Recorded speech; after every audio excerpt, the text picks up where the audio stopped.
Alors, ça faisait longtemps que je voulais tordre le cou à ces fichus poncifs spirituels dont on t'abreuve largement parfois sur les réseaux sociaux, parce que finalement ils finissent par te pourrir la vie et qui vont totalement à l'encontre du développement de ta foi. Et voilà, donc il était temps de faire le point. Voilà le top 10 selon moi de ces poncifs spirituels qui sont les plus délétères. Voilà.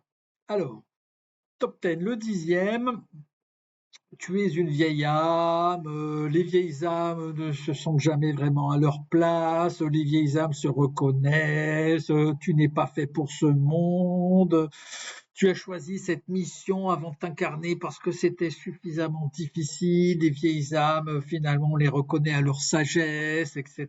Bon, pure croyance. L'étiquette de vieille âme,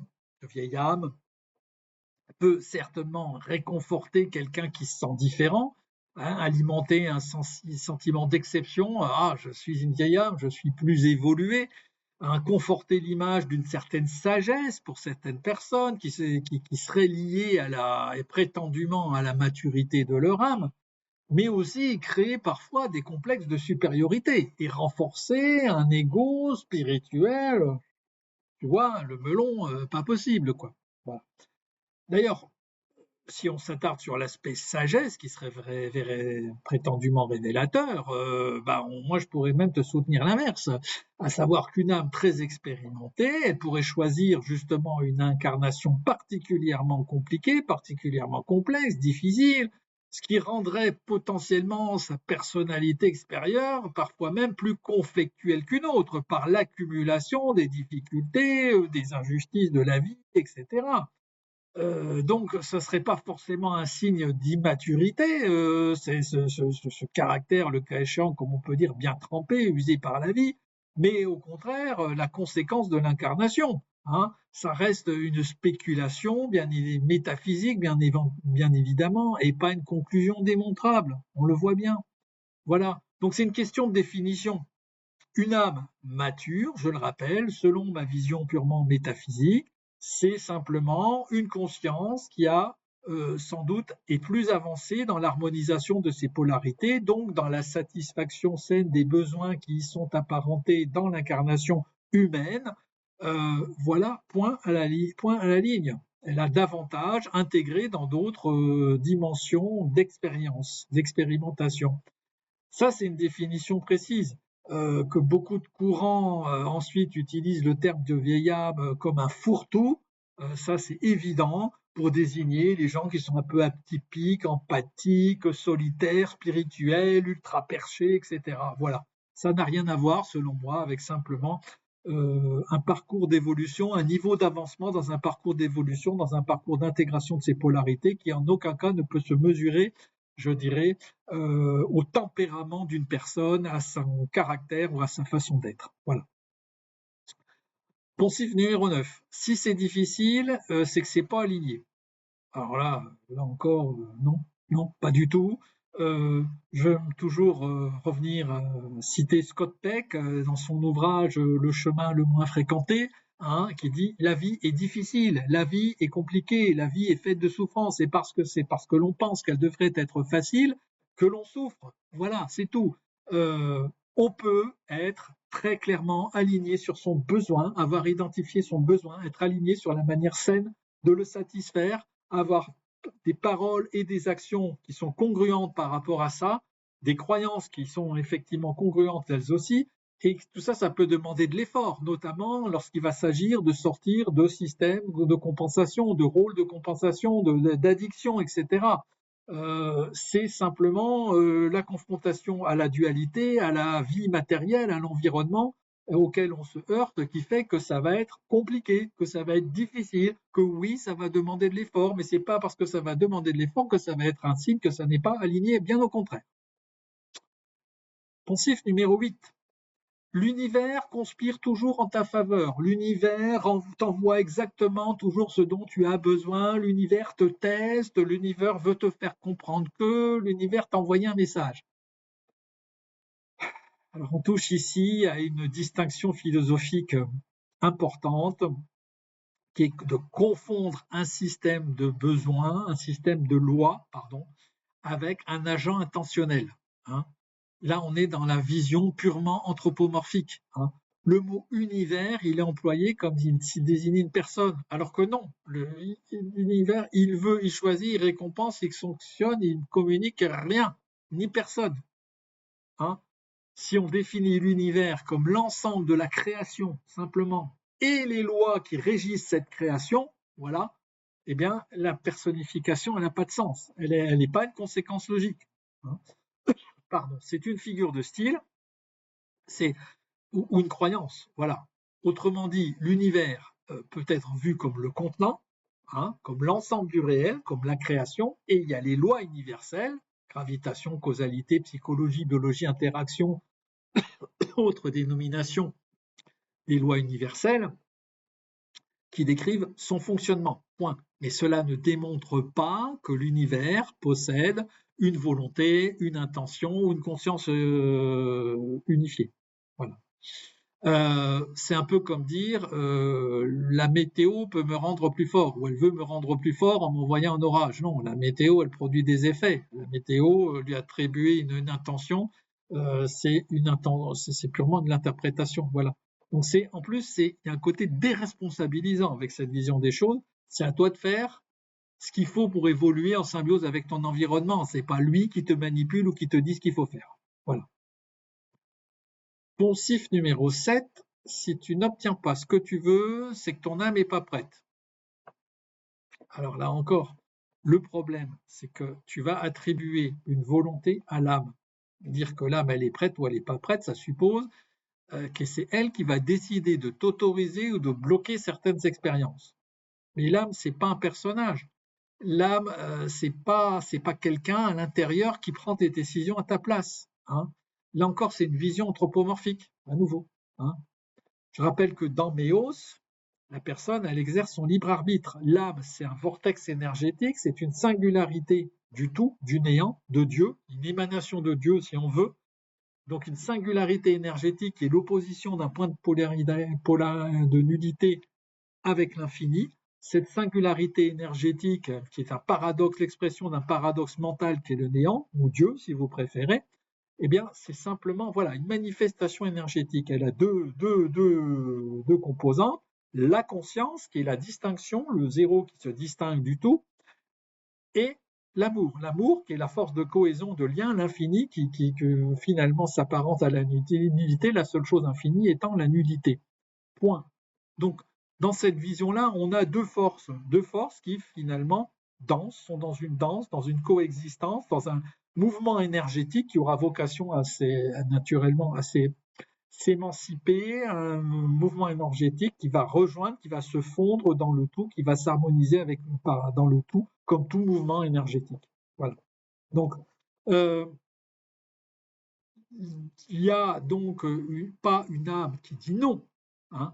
Il y a des dynamiques psychiques, simplement, qui peuvent empêcher ou favoriser, ou des éléments extérieurs qui peuvent empêcher ou favoriser certaines actions, certaines rencontres, certaines avancées. Point à la ligne. Donc, en plus, là encore, c'est te déresponsabiliser. C'est pas moi, c'est mon âme. Mon âme, mon âme veut ça. Moi, je voudrais bien ça, mais non, c'est pas mon chemin. Mon âme, elle me dit qu'il faut plutôt ça, ou elle veut pas que j'aille par là. Non, c'est faux. C'est des croyances limitantes. C'est simplement une manière d'éviter tes peurs, tes mécanismes de peur, de compensation, de manque, de croyances limitantes, de compulsion, de tout ce que tu veux. Voilà. Je rappelle que d'un point de vue métaphysique, donc l'âme, c'est le support, ce support énergétique d'incarnation, qu'il y a la conscience qui est cette capacité de distinction, donc qui va être capable, le cas échéant, d'éclairer la personne dès lors qu'elle a accès à cette conscience pure qui n'est pas filtrée par l'ego, qui agit comme finalement une intensification de cette conscience qui forme l'individualisation, l'individu, la personne, et donc cette personne, elle est différente de l'être, et donc parfois, on a du mal à identifier ce que voudrait cette conscience. La seule chose que veut l'âme en tant que mécanisme énergétique, c'est harmoniser ses polarités. Harmoniser ses polarités, ça veut dire, pour un être humain, aller à la satisfaction de ses besoins. Bon, or, l'ego, qui est une identification de cette conscience, parfois, lui, l'ego, il va au plus vite, il va au plaisir immédiat, il va à la sécurité, il veut rester dans ce qu'il connaît, etc.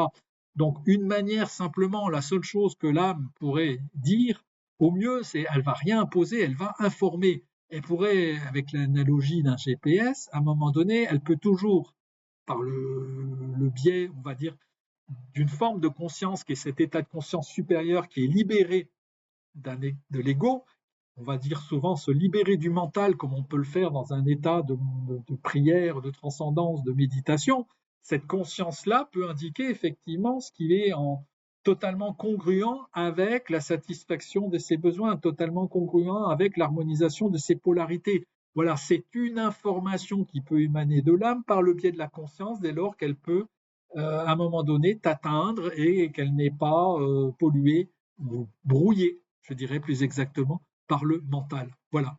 Le GPS, l'âme, à l'instar du GPS, elle ne te bloque pas.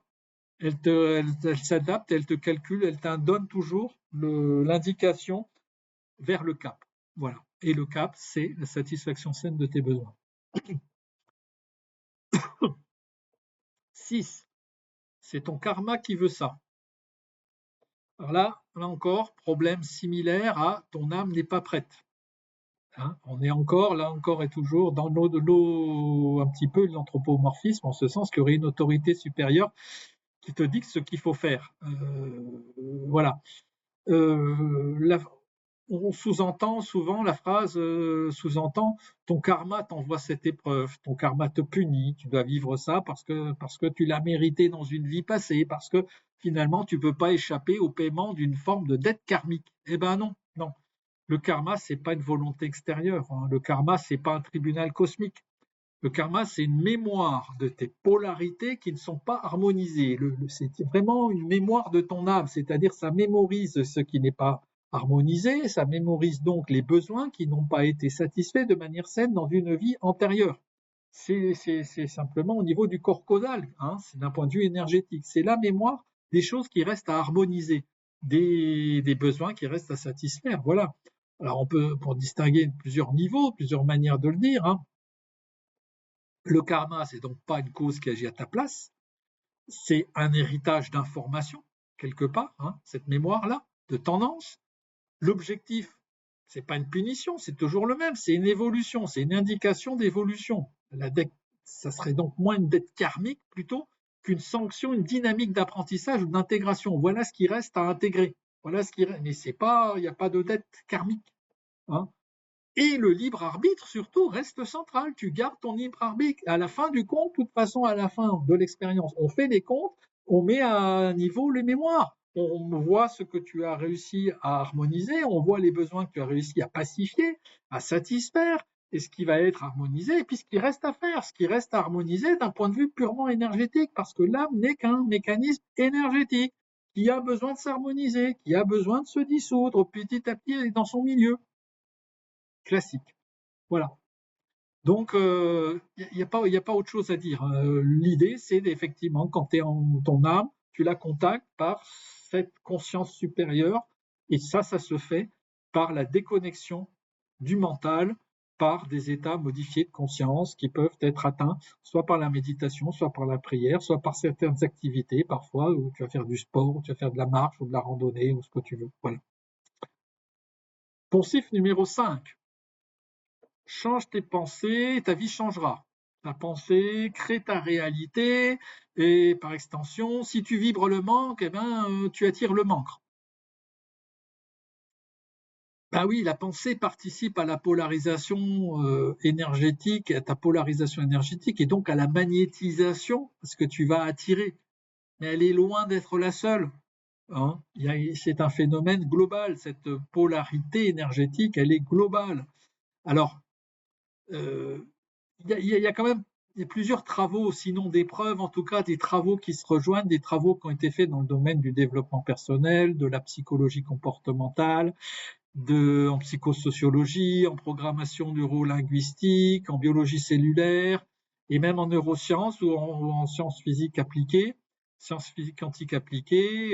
Je renvoie à toute la prose de Joe Dispenza, de Bruce Lipton, d'Abraham Maslow, il y a Carl Rogers, il y a Hawking, il y a Maxwell Maltz, voilà, il y en a pas mal. Et quand tu regardes un peu toutes ces expérimentations qui ont quand même été menées, même si elles ne sont pas taxées de véritablement scientifiques, elles concourent toutes à dire quand même la même chose, à savoir qu'on peut estimer que le poids globalement le plus important, le poids majoritaire de ta polarité énergétique, ça reste tes émotions. Et c'est bien normal, puisque tes émotions finalement ne sont que les indicateurs de blessures qui sont elles-mêmes les stigmates de besoins qui ne sont pas assouvis, qui ne sont pas nourris sainement. Et tes besoins, c'est tes polarités énergétiques. Donc, c'est complètement cohérent. Alors ensuite, tu as les croyances qui sont de l'ordre de 20-30%, tous tes schémas de pensée, tes croyances, tes besoins eux-mêmes 10 à 15%, les actions, ce que tu fais 5 à 10% dans le poids énergétique et tes paroles 5%.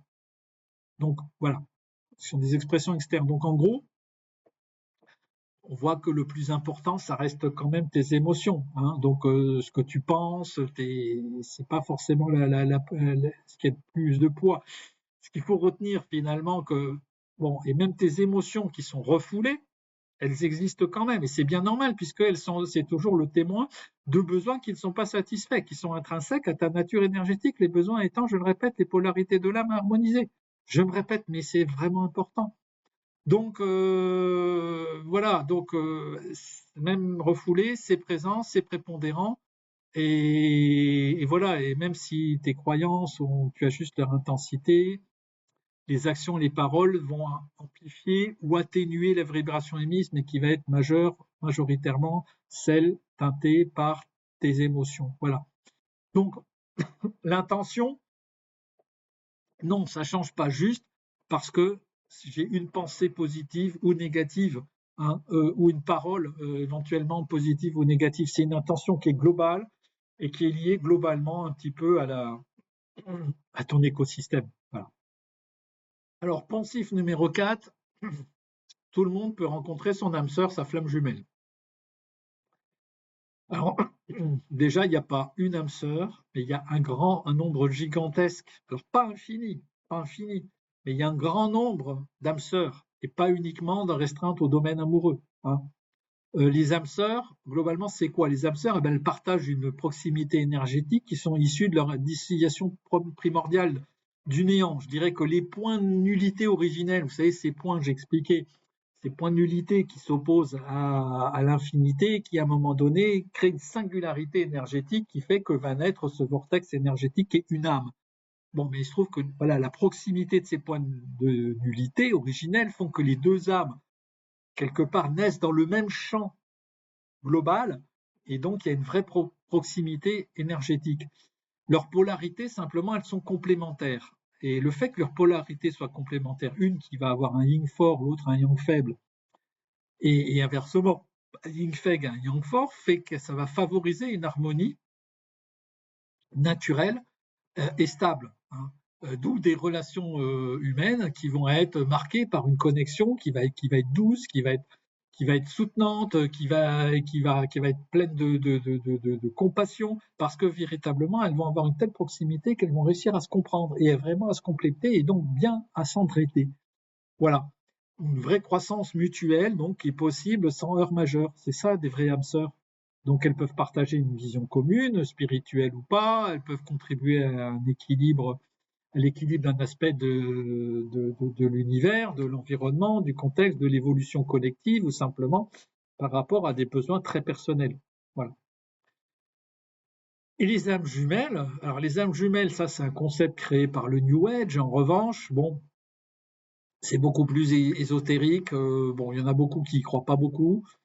Bon, moi j'ai quand même réussi à faire rentrer ça, donner une vision métaphysique, à faire rentrer ça dans le modèle Véos, en ce sens que on pourrait identifier que, comme à l'instar des vrais jumeaux dans une conception entre humains, de reproduction humaine ou animale, on pourrait partir qu'au départ, on va dire c'est le même œuf, c'est-à-dire qu'à savoir c'est le même vortex énergétique et à un moment donné les flux se séparent. Voilà, une singularité particulière dans la singularité qui ferait que donc on a là pour le coup on aurait donc une instance de la conscience et de l'amour originel qui est scindée en deux, avec des polarités opposées qui seraient de type yin fort et yin faible. Ce qui ferait que s'expliquerait les tensions vibratoires intenses, qu'on reconnaît, qu'on en attribue à ces phénomènes de flammes jumelles, qui génèrent des relations donc tumultueuses, ponctuées d'épreuves karmiques, enfin dites karmiques, de séparation nécessaires à leur transformation individuelle, etc. Le but spirituel étant de réconcilier les polarités extrêmes et de fusionner les énergies pour retrouver l'unité originelle. Bon, ça c'est classique, hein, dans une harmonisation qui serait absolument transcendante. Bon, voilà, pas dire davantage là-dessus.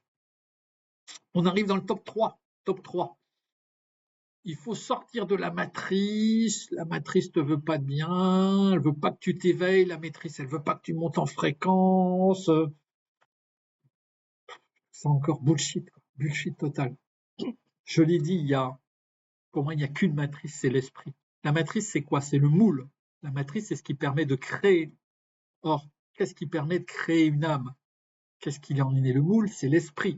L'esprit qui est ce mouvement, qui est Dieu en mouvement, qui est le néant en mouvement pour la vision métaphysique que je propose. Dieu et le néant étant la même chose. Donc cette mise en mouvement du néant fait qu'à un moment donné émerge de ce néant par truchement de l'esprit des singularités qui sont des âmes. Donc les âmes naissent de l'esprit. Et donc à ce titre, l'esprit est la seule matrice que je connaisse. Il n'y a pas d'autre matrice. Les autres phénomènes que l'on taxe de matrice ne sont que des égrégores. Des égrégores, c'est-à-dire des agglomérats de pensée, des agglomérats d'énergie faits de rassemblements de pensées, de schémas de pensée, de groupes d'âmes, de groupes d'humains. Donc on a des égrégores politiques, on a des égrégores économiques, on a des égrégores religieux, ce qui fait qu'on a effectivement des groupes qui influencent globalement des êtres, des populations, dans un sens ou dans un autre. Mais on peut très bien imaginer que demain, on a un égrégore de gens qui sont des gens spirituels, qui sont des gens qui sont spirituels non religieux, et des gens qui ont une vision spirituelle qui ne correspond pas justement à la compétition, qui correspond à une libération de l'ego, à une vision de l'ego qui est contributrice de l'évolution, et ce, dans le collectif. Du coup, on n'a pas du tout la même vision de la manière de gérer la planète, on n'a pas du tout la même vision de la manière de gérer le collectif, de gérer de la gouvernance globale. Donc ça, on peut imaginer que demain, ça devienne une majorité de gens, et on peut imaginer qu'à ce moment-là, ce soit ça la nouvelle, ce qu'ils appelleraient matrice, mais ça ne serait pas une matrice, ça resterait un égrégore. Un égrégore peut être battu, il peut diminuer d'intensité, parce qu'il peut y avoir des affections de la part de ses membres, et il peut y avoir d'autres égrégores qui prennent plus de poids. Point à la ligne. Voilà. Donc là encore, pas de matrice, sauf à fustiger l'esprit, ce qui est un non-sens. Numéro 2, l'ego est ton ennemi, il faut combattre l'ego, il faut réduire au maximum l'ego. Ben oui, ben non. L'ego, c'est un outil de la conscience. Donc c'est un outil de ton âme, l'ego. Hein, l'ego, c'est une densification énergétique qui crée une illusion d'individualité qui est nécessaire à l'expérience dans la dualité. Ce n'est pas un adversaire, c'est un levier d'évolution. Ça permet à l'âme de passer simplement de la différenciation, la conscience étant la composante qui permet de se distinguer, la nullité qui se distingue de l'infini. Donc il y a ce côté, je me distingue, je suis une instantiation, je ne suis pas le reste, ce dont je suis conscient fait que je me distingue de cette autre chose. Passer simplement de cet état de différenciation à un état d'individualisation profonde de l'être. C'est-à-dire là, je me sens réellement différent, je ne me sens pas appartenir à un tout. Je suis moi et puis il y a les autres. Il y a une vraie intensification. Cette structure psychique, elle renforce l'identité forcément, et elle est nécessaire dans un monde duel. Elle va permettre de protéger l'individu des menaces perçues dans ce monde duel grâce auxquelles qui vont faire émerger des situations inconfortables et qui vont s'intensifier en plus, cet inconfort va s'identifier du fait de l'identification à ces expériences. Mais ça va servir justement à mettre en évidence des véritables axes de travail, hein, les besoins qui sont à nourrir, donc les polarités à harmoniser. Donc, s'il n'y avait pas ça, eh bien, s'il n'y avait pas cette expérience dans la dualité, on n'aurait pas cette individualisation, donc on n'aurait pas cette confrontation, donc on n'aurait pas ces souffrances, donc on n'aurait pas la mise en évidence de nos blessures, et on n'aurait pas la mise en évidence de nos besoins, donc on ne pourrait pas faire ce travail d'harmonisation, donc on ne pourrait pas concourir au mouvement général d'harmonisation des âmes, c'est tout. L'ego, c'est le levier de l'évolution. L'ego doit être rassuré, doit être maîtrisé pour faire en sorte, comme on dit, qu'on ait un moi au service du soi, c'est-à-dire qui permette d'évoluer, mais tout en évitant les excès délétères liés à cet ego, parce que c'est sûr que si on va dans l'excès d'individualisation, l'excès de système compensatoire, par exemple, d'une manière ou d'une autre, ça peut devenir vite délétère pour l'expérience. Voilà. Dernier number one, moi je l'ai mis en numéro 1 parce que celui-là, moi j'adore, c'est tu dois t'aimer toi-même avant de pouvoir être aimé. Alors là, tu as la punition suprême, c'est-à-dire que non seulement tu es seul, non seulement tu n'es pas aimé, non seulement tu t'aimes pas, tu n'as pas une bonne image de toi, mais en plus on te culpabilise. C'est de ta faute, mon gars. Hein. Et puis tant que tu t'aimeras pas, on ne t'aimera pas. Hein. Alors, de 1, les besoins d'appartenance, de sécurité affective, de connexion émotionnelle, d'amour, de tendresse, etc., ces besoins-là sont des besoins inhérents à la nature humaine. Ce sont des besoins, puisqu'on a 2 catégories de besoins, les besoins d'unicité et les besoins d'union. Les besoins d'union qui correspondent aux besoins de l'amour et les besoins d'unicité correspondent aux besoins de la conscience, les 2 forces constitutrices de l'âme. D'accord? Donc ces besoins d'union, ils sont intrinsèques à l'humanité, donc ils doivent être forcément au caractère humain, et doivent être donc aussi satisfaits puisque ça fait partie des polarités de l'âme à harmoniser. Donc tu as besoin forcément de satisfaire ces besoins. Donc déjà dire que non, tant que tu t'aimes pas, tant pis. Hein, non, tu restes non, déjà tu vibres ça naturellement, c'est déjà dans ton orientation naturelle. 2, si avec des gens qui s'aiment, qui pouvaient être aimés, et il y aurait les 3 quarts des gens qui seraient tout seuls. Hein, parce que qui aujourd'hui s'aime parfaitement par rapport à ce qu'il est, par rapport à l'estime qu'il a de lui, par rapport à son aspect physique, par rapport à la personne. Tu aurais tout le monde, les 3 quarts des gens qui seraient tout seuls et qui erraient dans une solitude délétère. Voilà, ça n'existe pas. 3, c'est totalement méconnaître notre écosystème. Notre écosystème, on est tous uniques, tous unis. On est tous totalement intriqués les uns dans les autres, dans cette globalité universelle. On évolue tous que en relation aux autres, en interaction permanente avec les autres, dans le tout. Hein. On est totalement intriqués. Donc, les autres, l'environnement tout entier nous fait en permanence bouger, nous fait en permanence évoluer. Donc tout est en miroir, c'est la fameuse loi de correspondance. Et la relation amoureuse, c'est sans doute le meilleur des terreaux d'évolution, parce que là, c'est là où on se livre le plus en général.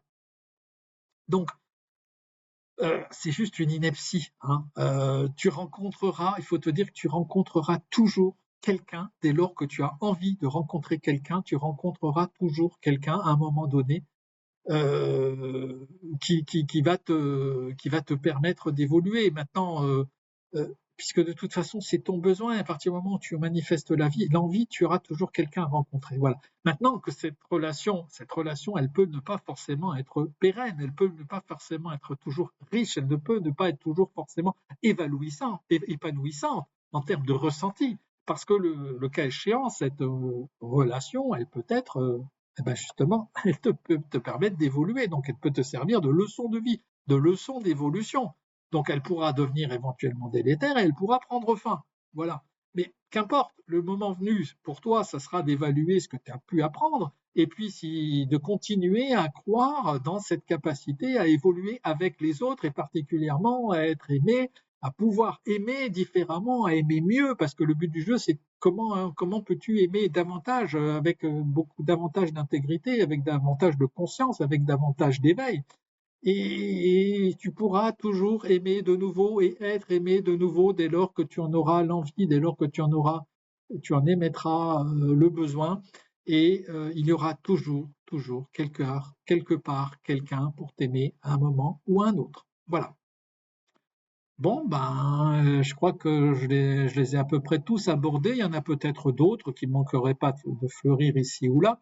Je vous les juge, le cas échéant, mais je pense que cela, il était vraiment nécessaire un petit peu de mettre un coup d'arrêt à leur impact pour le moins délétère très souvent. Voilà.